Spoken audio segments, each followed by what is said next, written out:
y lo siga trayendo más seguido a nuestra iglesia. Hoy vamos a tener con nosotros a uno de los grandes predicadores que me parece a mí que, a pesar de que no tiene título de pastor, para mí es muy diciente la forma como Dios lo ha utilizado a lo largo del tiempo mientras ha estado en nuestra iglesia. Así que vamos a tener la dicha y la bendición de ser muy dirigidos por la palabra de Dios a través de David. Con esto le damos la gracia y la bienvenida a nuestro hermano David. David, que Dios te use. ¿Me escuchan bien así? ¿O prefiere el micrófono? Así está perfecto. Bien. Listo. Bueno, hermanos, buenos días. Dios los bendiga a todos. Bueno, tal vez se preguntaron algunos, bueno, ¿qué tiene que ver el himno que se cantó con un texto tan fuerte como el hecho de envíalo al anatema y dicho, mata a todos? No me deje a nadie vivo, ni siquiera los niños de pecho. Bueno, el tema que hoy queremos trazar, el tema que hoy queremos exponer ante ustedes, se llama ¿por qué hay tanta matanza en el Antiguo Testamento? ¿Por qué tanta matanza? Si es un Dios de amor, ¿por qué tanta matanza? Esa es una pregunta muy importante y realmente es más popular de lo que logramos pensar. Y mucha gente dice, no, mire, David, usted me expone un Dios de amor, pero, y como pasa, por ejemplo, cuando nos conectamos a veces en la iglesia de inglés, yo creo que el pastor ha hablado con Adolfo. Sí. Me dice, tal vez yo me identifico más con el Jesús del Nuevo Testamento que habla del amor, el amor de uno hacia los otros, inclusive el amor a los enemigos. Me identifico más con ese Dios, me identifico más con Jesús. Pero si usted me habla del Dios del Antiguo Testamento, yo solo puedo ver en ese Dios, ¿sí?, que es cruel, vengativo, y como lo califica, por ejemplo, el señor Richard Dawkins, un limpiador étnico. Así es como lo veo yo. Entonces ahí viene la pregunta, ¿cómo se justifica entonces tanta matanza de mujeres, ancianos, niños, hombres, mujeres en el Antiguo Testamento, si Él es todo amor? Y ese es el tema que vamos a tratar en la mañana de hoy. Veamos algunos ejemplos y quiero que ustedes me ayuden, por favor, a leer en la Biblia. Éxodo 32, versículo 27. Vamos a ir allí, Éxodo 32 y el versículo 27. Es un versículo que para mí es fuerte. Es realmente fuerte. Éxodo 32, 27. Dice lo siguiente. Y les dijo, así dice el Señor Dios de Israel. Cíñase cada uno la espada a la cintura. Pasad y repasad de puerta en puerta por el campamento. Y que cada uno mate a su hermano o a su amigo o a su pariente. Texto fuerte. ¿Quién lo mandó? Dios, ¿sí o no? Veamos nuestra lectura bíblica. Primera de Samuel 15:3. Vamos a ir allá rápidamente. Primera de Samuel 15:3. Dice, ahora pues, vete a derrotar a Amalec y condénalo al anatema, con cuanto le pertenezca sin sentir compasión de él. Darás muerte a todos, hombres, mujeres, adolescentes y niños de pecho, bueyes y ovejas, camellos y asnos. ¿De quién salió la orden? De Dios. ¿Sí? Un texto bien conocido. Levítico 10, versículo 2.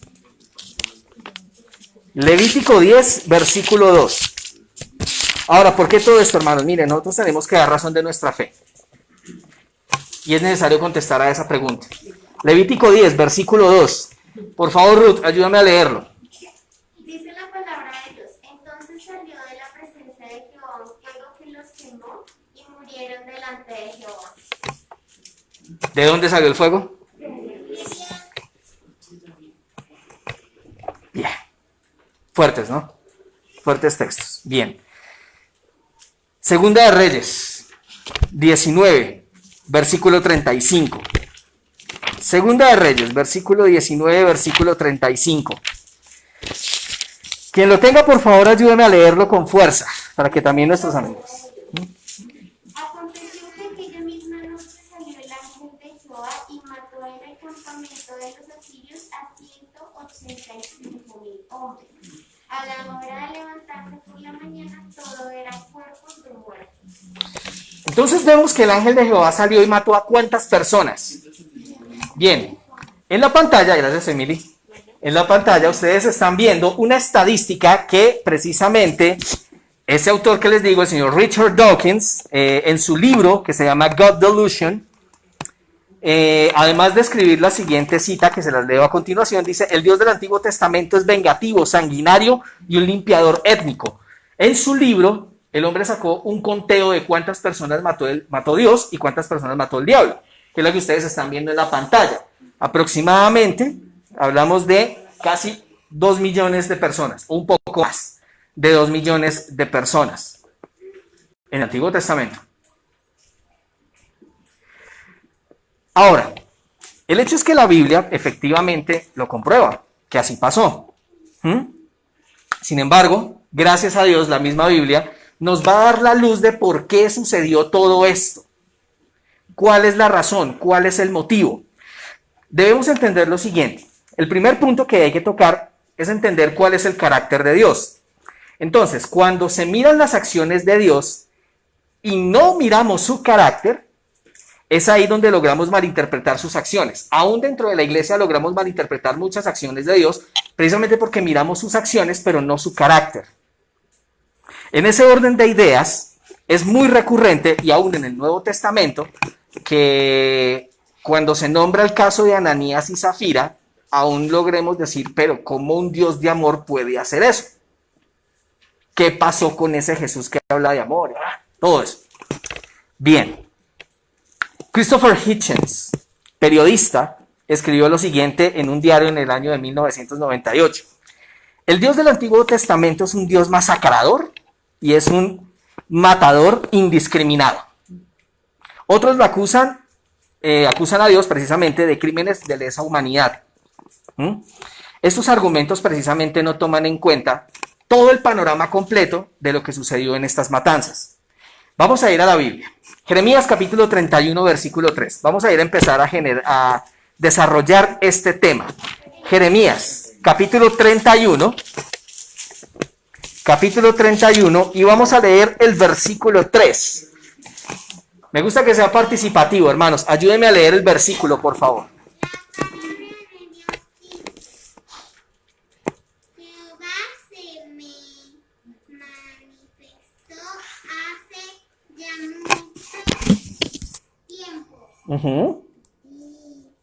diciendo: con amor eterno te he amado, por eso te prolongué mi misericordia. Amén. El carácter de Dios entonces es un amor que es eterno. Es un amor tan grande que se prolonga en nuestro favor. Ese es el carácter de Dios.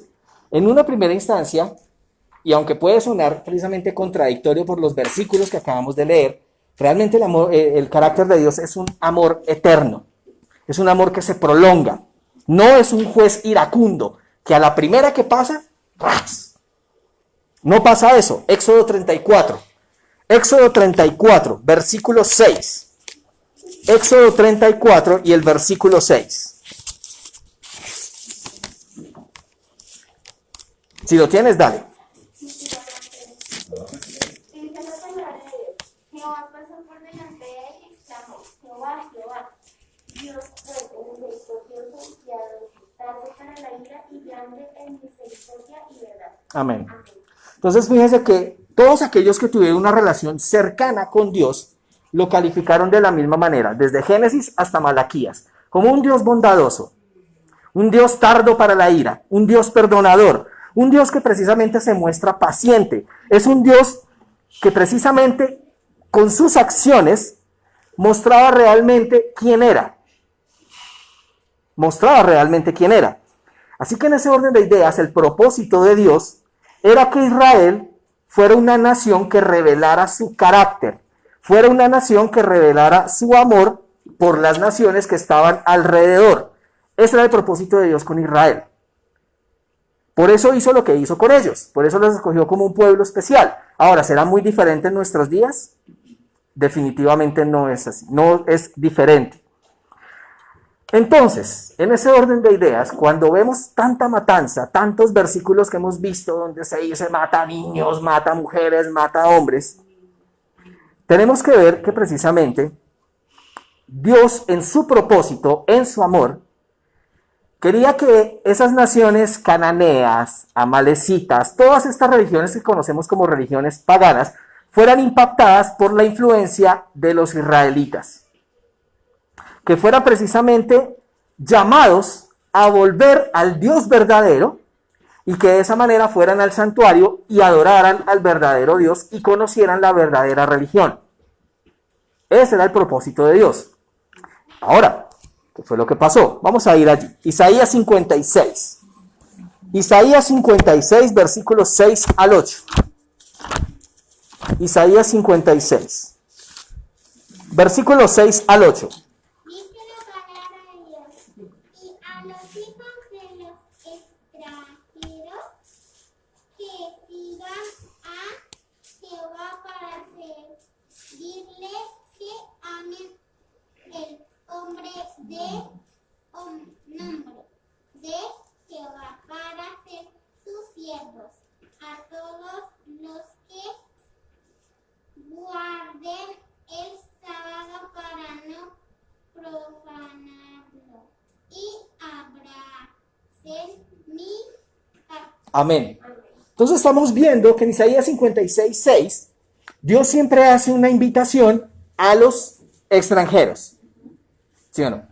Y precisamente esa invitación incluye que guarden el sábado. ¿Es diferente en nuestros días? Por supuesto que no, no es nada diferente. En ese orden de ideas estamos viendo que Dios primero siempre hace una invitación. Usa la iglesia precisamente para llamar a otros, para que se enamoren de Jehová, para que vengan a Jehová, para que guarden sus mandamientos y amen el nombre de Jehová. Esa es la primera parte, porque ese es su carácter, porque esa es la manera como Dios siempre se muestra al mundo. La iglesia debería hacer lo mismo, en teoría. En teoría. Ezequiel 18, versículo 23. Este es un versículo muy diciente y es uno de los que más me gusta en la Biblia. Es uno de los que más me gusta. No es mi versículo favorito, pero es uno de los que más me gusta. Ezequiel 18, 23. Por favor, mi hermano, ayúdenme. Dice, ¿acaso quiero yo la muerte del impío? Dice Jehová el Señor. ¿No vivirá si se aparta de sus malos caminos? Amén. El carácter de Dios entonces no es que el impío muera, no es su propósito, no es su deseo. Lo primero que dice o que pregunta, y es una pregunta para todo el mundo, ¿me complazco yo en la muerte del impío? Por supuesto que no. Dios no se agrada de que el ladrón, de que el violador, de que la prostituta, de que el jíbaro muera. No se agrada porque no es el carácter de Dios. Dios es paciente, Dios es amor. Pero sin embargo queda la pregunta, mire, entonces, ¿por qué tanta matanza? ¿Por qué lo hizo? ¿Qué fue lo que pasó? Entonces, en este orden de ideas vamos a desarrollar 5 puntos, o lo resumimos. Primero, en la historia bíblica, en la historia del Antiguo Testamento, cuando Israel va hacia la tierra prometida, en su camino de ida a esa tierra prometida, no entran en guerra con ninguna tribu, porque no era la intención de Dios, no era lo primero que quería hacer Dios, sino que Israel enviaba mensajes.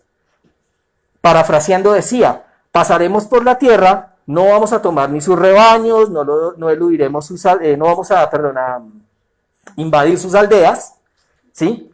Vamos a pasar en paz, no queremos guerra, ¿sí? Pero aquí es donde viene el pero. Aquí es donde viene el pero. Y entonces, infortunadamente, las naciones paganas, hablando más explícitamente de los cananeos, no aceptaron esa invitación de paz, sino que atacaron al pueblo que Dios había escogido. ¿Qué pasó entonces? Y aquí viene el punto número 4. Entonces Dios guía a Israel. Y para proteger precisamente no solo a su pueblo, sino proteger la verdadera religión, Dios tuvo que luchar directamente con ellos. Sus acciones contra esas naciones paganas, precisamente, era para proteger a su pueblo y proteger su forma de adoración. Eso nos lleva al quinto punto, y es que la guerra siempre es el último acto de Dios, pero no el principal. La guerra entre naciones, lo que hemos visto de todas estas matanzas, siempre hay llamados. Siempre hay invitaciones, una y otra vez. Usa su pueblo, usa su iglesia para que esas naciones se vuelvan a Dios, precisamente para infundirles lo que ya en la escuela sabática conocemos, lo que es el temor de Dios, ¿sí? Un profundo respeto, y que de esa manera no hayan guerras. No es el propósito de Dios que la gente muera sin que lo conozcan. No es el propósito de Dios. Éxodo 14, versículo 14. Vamos a ir a Éxodo 14 y el versículo 14.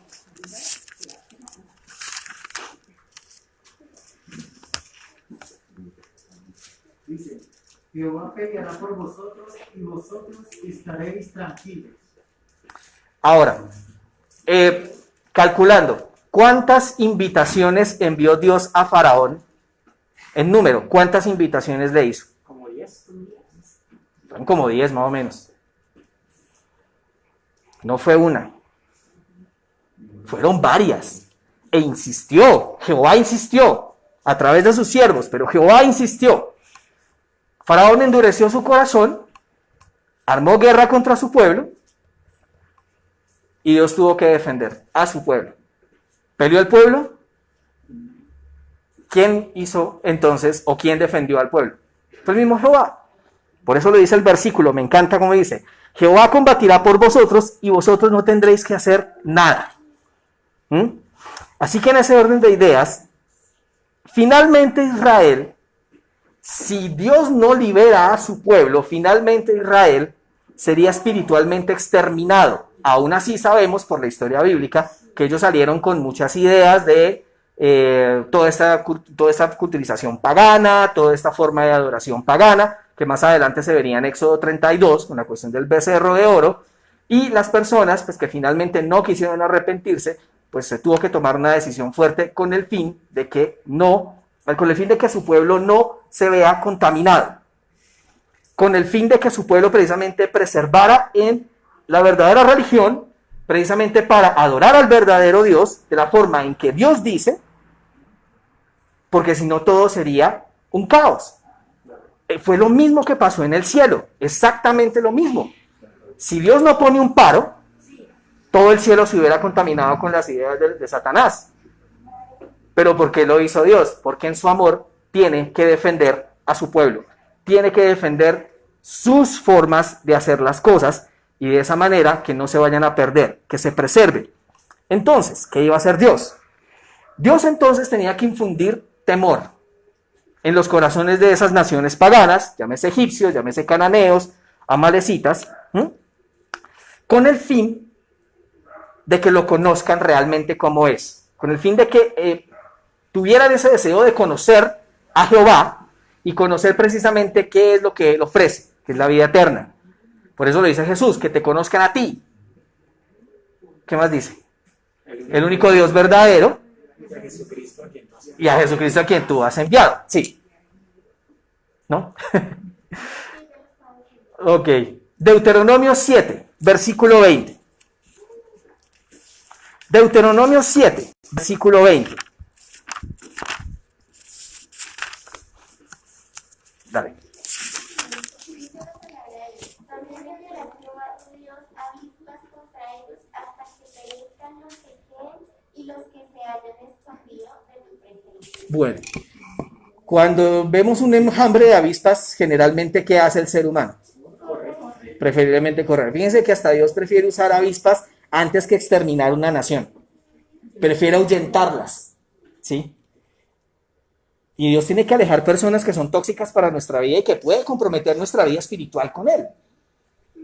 Pero antes de la muerte Él prefiere alejarlas. Y si tiene que utilizar avispas o tiene que utilizar abejas, lo va a hacer, porque el último camino que Dios tiene es la guerra. Exacto, Dios agota todos los mecanismos, bien sea para que la gente venga a Jehová y se convierta, o que definitivamente aleje esa persona o grupo de personas de sus hijos para protegerlos, y que nuestra relación con Dios no se vea afectada.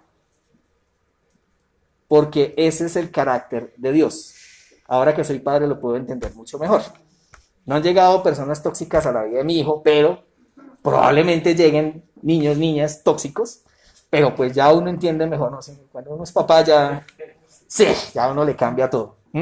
Éxodo 23, versículo 28. Éxodo 23, versículo 28.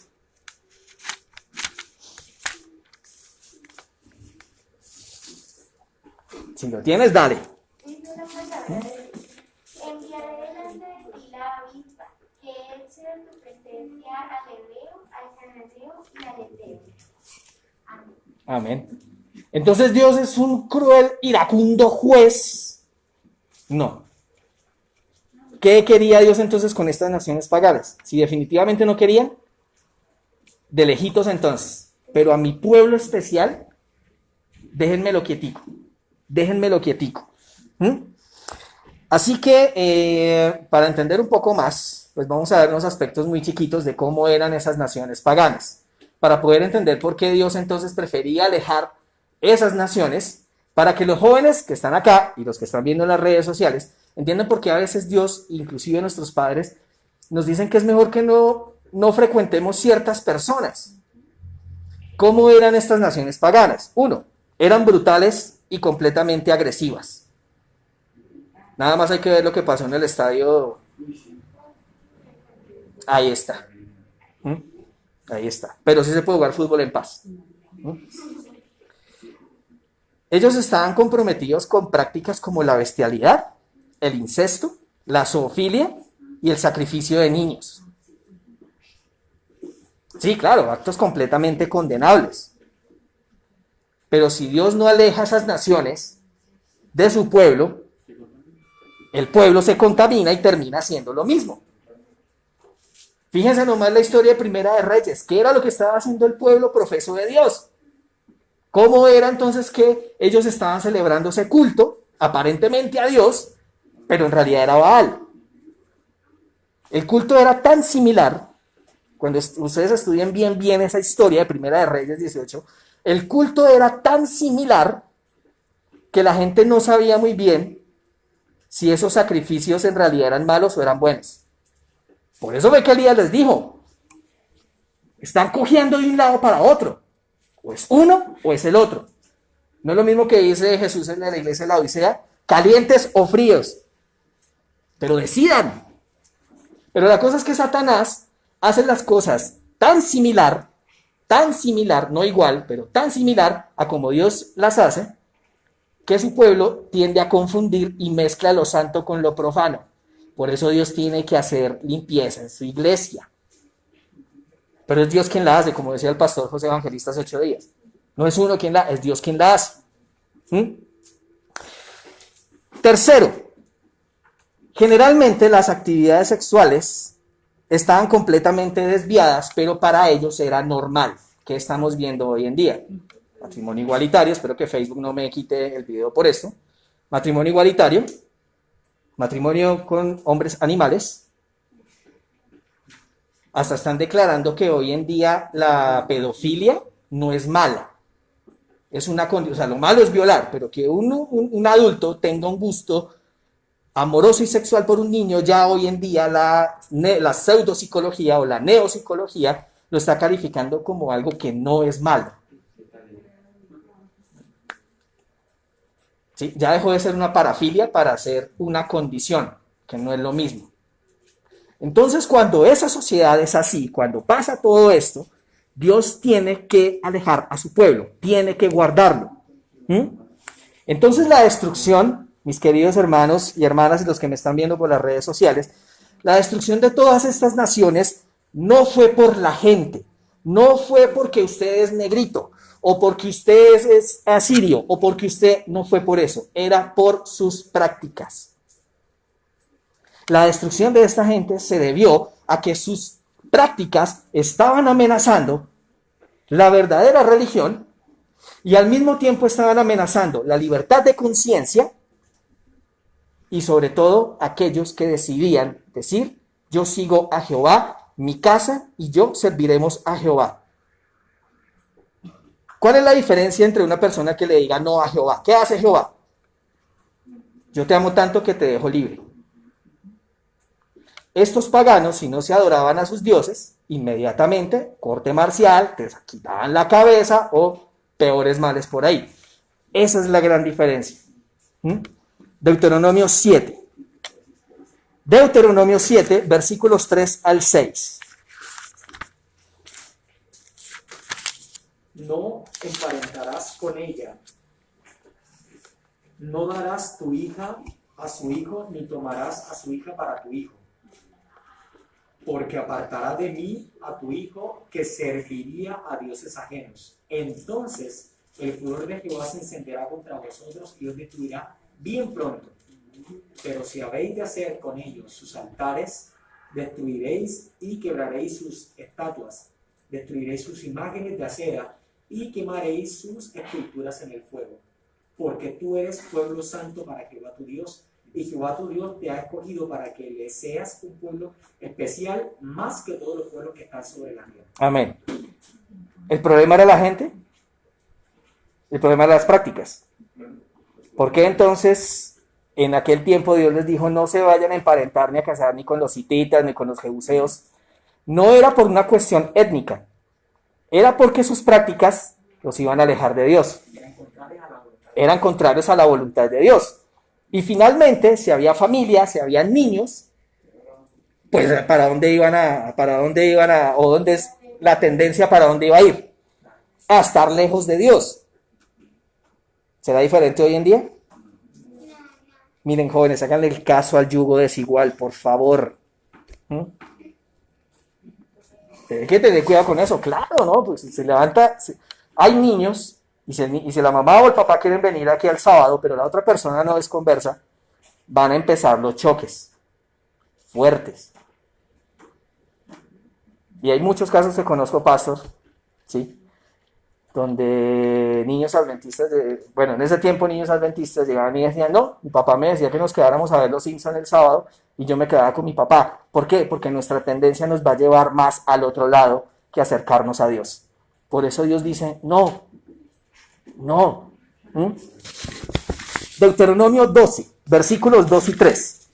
Deuteronomio 12, versículos 2 y 3. Robert, si lo tiene fuerte con esa voz. Dice la palabra de Dios, destruir enteramente todos los lugares donde las naciones que vosotros heredáis sirvieron a sus dioses. En los altos de los montes, en los collados y debajo de todo árbol frondoso, derribar sus altares, quebrar sus imágenes, quemar sus postes idolátricos, destruir las esculturas de sus dioses y extirpar el nombre de ellos. Entonces, amén. Cuando entonces el pueblo entrara a esas naciones, entrara a esa tierra, verían que había deidades paganas, dioses paganos, y Dios da la orden, destruyan todo eso, pero les dijo, ¿destruya a la gente? No, porque no era el propósito. Cuando se compara, por ejemplo, este versículo que ustedes están viendo, con lo que pasó con el apóstol Pablo en el Areópago, fíjense que hay algo muy similar allí. Aunque Pablo no destruyó las deidades de forma física, sí las destruyó de manera espiritual y les presentó al Dios verdadero, a lo que ellos conocían al Dios desconocido. Es el mismo principio. Es el mismo principio. En este momento nosotros no estamos llamados a ir a un templo del cuerno pequeño, llamémoslo así. ¿Sí? A ir a destruir sus altares. No estamos llamados a eso. Pero sí hacerlo espiritualmente y mostrarles al Dios verdadero, a la religión verdadera. Contrario a lo que tal vez se escucha ahí por internet, de que si una familia llega y me regala una imagencita de la Virgen y la bese, que eso no implica pecado, pilas con eso, porque eso se está expandiendo mucho dentro de la iglesia, pilas, ¿sí? No, Dios nos llama a lo contrario, destruyamos espiritualmente esas deidades, con el fin de presentarles al Dios verdadero. Cuando Dios les hace esa invitación, es precisamente para presentarle a las naciones al Dios verdadero, para que no perezcan, sino que tengan vida eterna. Es el mismo principio, el mismo. Pero entonces vamos a encontrar en la Biblia, de hecho, pues varios casos donde paganos aceptaron a Jehová y fueron salvos. Vamos a nombrar solo uno por cuestión de tiempo. ¿Quién de ustedes se acuerda de Rahab? ¿Sí? ¿Quién era Rahab? Cuéntanos, Celeste. Bueno, Raja era una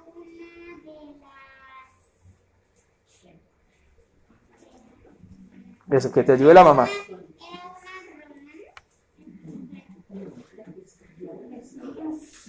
Era una Era una ramera, ¿cierto?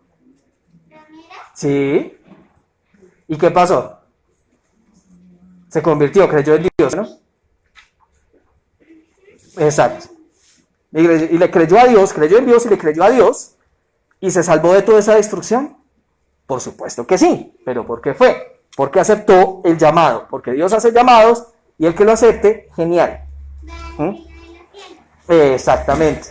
Ezequiel 18, versículos 31 y 32. Ezequiel 18, versículos 31 y 32. Dale, si lo tienes, por favor.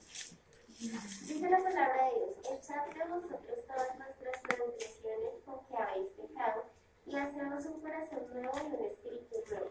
¿Por qué moriréis, casa de Israel? Porque yo no quiero la muerte del que muere, dice Jehová el Señor. Convertidos pues y viviréis. Este es el punto. Este es el punto donde el carácter de Dios se muestra para decirle a la gente, ¿por qué quieren morir? ¿Por qué? Saquen todo lo malo. Vengan, conózcanme. Miren quién soy realmente.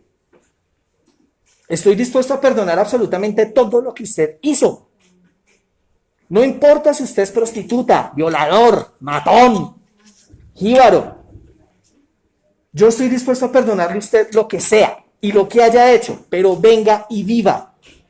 Yo no quiero que usted muera eternamente. Pero eso implica que cambies. Eso implica un cambio de vida.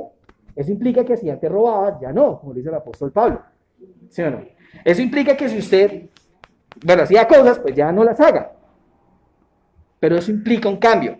Pero cuando Dios dice que hay que cambiar cosas, es ahí donde el corazón se endurece. Y cuando el corazón se endurece, no hay absolutamente nada que Dios pueda hacer. ¿A Dios lo limita algo? A Dios solo lo limita nuestras decisiones. Dios está limitado solo por nuestras decisiones, nada más. Nosotros somos libres, claro, somos seres libres de elegir.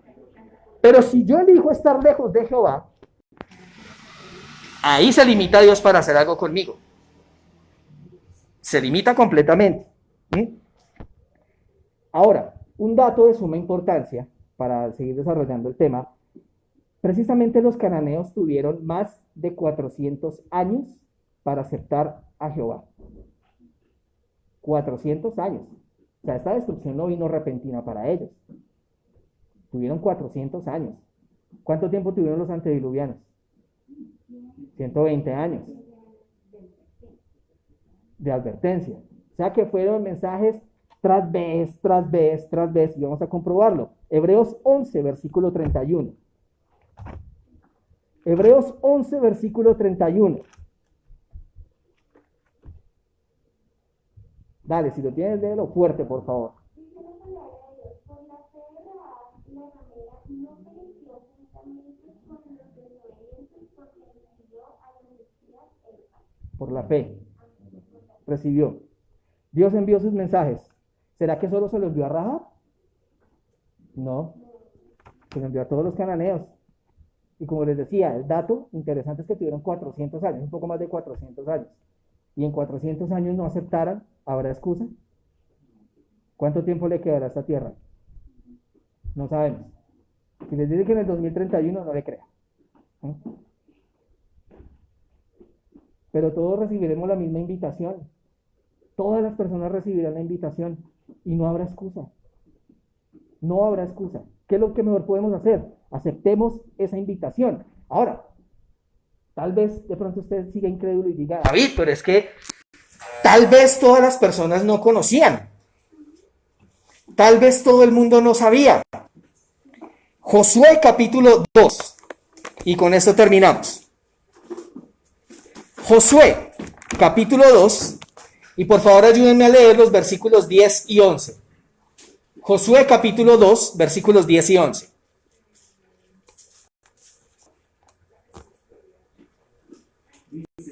Porque hemos oído que Jehová hizo secar las aguas del Mar Rojo delante de vosotros cuando salisteis de Egipto. Y también lo que habéis hecho con los dos reyes de los amorreos, que estaban al otro lado del Jordán, con Sehón y Og, a los cuales habéis destruido. Al oír esto, ha desfallecido nuestro corazón, y no ha quedado hombre alguno con ánimo para resistiros. Porque Jehová vuestro Dios es Dios arriba en los cielos y abajo en la tierra. Amén. Los cananeos sabían y conocían perfectamente todo lo que Dios había hecho por su pueblo. Ellos no solo supieron, ellos entendieron. Pero ¿cuál fue su decisión? Lo mismo pasó con Amalek, lo mismo pasó con el Ebeo, lo mismo pasó con el Eteo o con el Hitita. Con todas estas naciones paganas pasó exactamente lo mismo.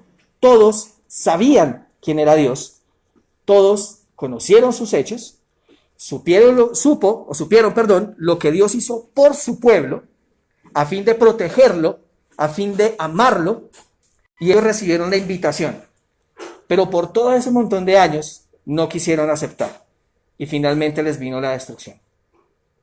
No porque Dios lo hubiera querido así, o fuera su propósito, sino porque simplemente Dios respetó su elección. ¿Por qué tanta matanza en el Antiguo Testamento? Sencillamente porque Dios tenía que proteger a su pueblo, sencillamente porque el amor de Dios es tan grande que tiene que preservar a sus fieles, a su pueblo amado, a sus hijos. 5 punticos para recordar. Primero, el carácter de Dios es inmenso amor. Sus acciones deben ser juzgadas según su carácter. Y aún dentro de la iglesia debemos aprender a analizar las acciones de Dios de acuerdo a su carácter. Con esto va a ser mucho más fácil entender por qué le pasó lo que le pasó a Ananías y Zafira.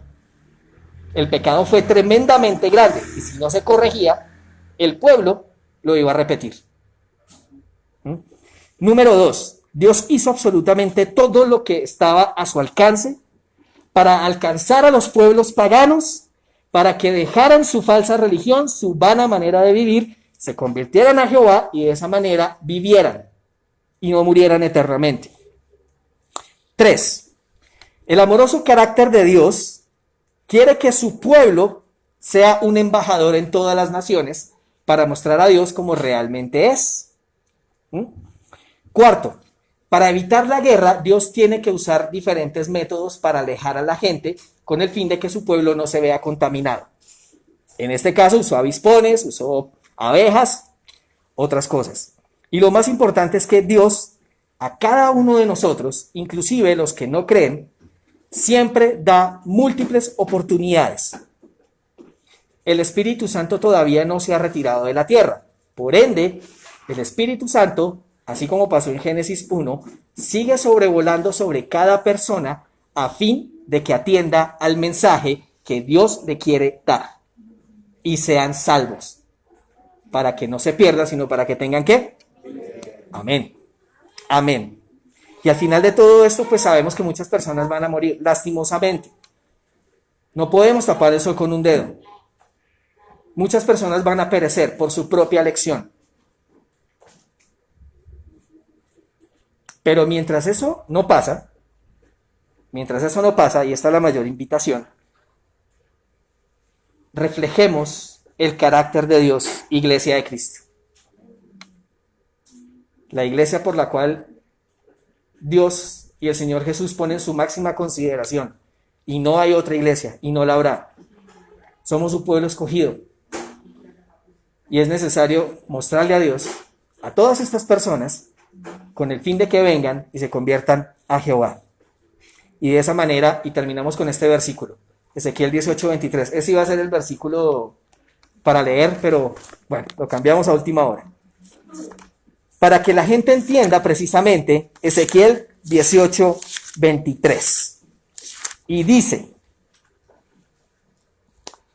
¿me complazco yo acaso en la muerte del impío? Dice el Señor, y no más bien que se convierta de su conducta y viva. Este es el Dios en quien yo creo.